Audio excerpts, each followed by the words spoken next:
Salut les amis, c'est Jojol, j'espère que vous allez bien. L'année dernière, Apple a présenté ses AirPods, ses premiers vrais écouteurs sans fil. Mais saviez-vous qu'il y a 10 ans, Apple avait commercialisé une oreillette Bluetooth ?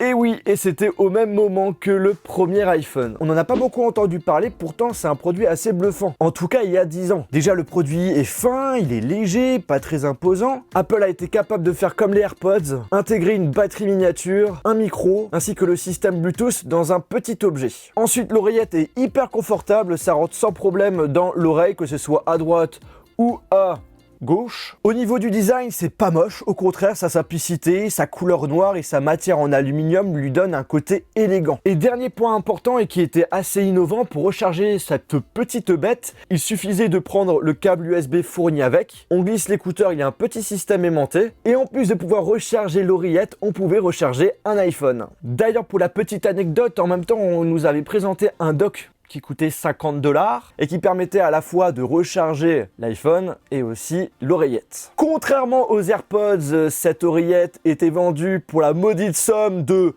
130$. Et ça fait assez cher, sachant que sa seule fonctionnalité, c'était de téléphoner ou répondre à un appel. Et puis c'est tout. Par exemple, il est impossible de base d'écouter de la musique. Donc pour ceux qui râlaient que les AirPods n'avaient pas cette fonctionnalité, eh bien il y a 10 ans, c'était encore pire. Aujourd'hui, c'est très difficile de trouver ce produit en parfait état, mais j'ai eu la chance de l'avoir grâce à mon pote Mister Perrier. Je mettrai le lien de sa chaîne YouTube dans la description.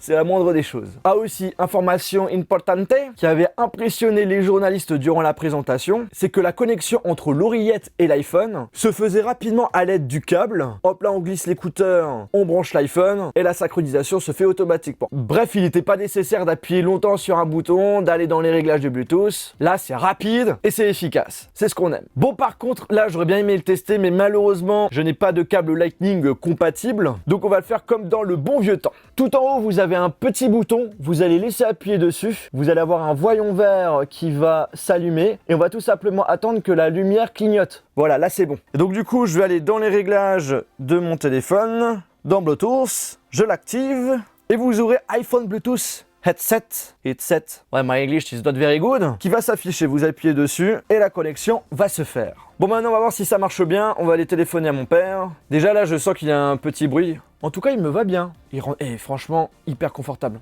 Rien à dire. Salut mon papa, ça va? Je suis en train de filmer, je suis en train de tester un truc. En gros, là, je te téléphone avec la première oreillette Bluetooth d'Apple qui a été présentée il y a 10 ans. Donc du coup, tu m'entends bien, mais il y a derrière un bruit de fond. Bon, après, comme il y a 10 ans, l'objet, je pense qu'on peut pas être trop sévère. Alors, maintenant, j'ai envie de tester un autre truc, papa.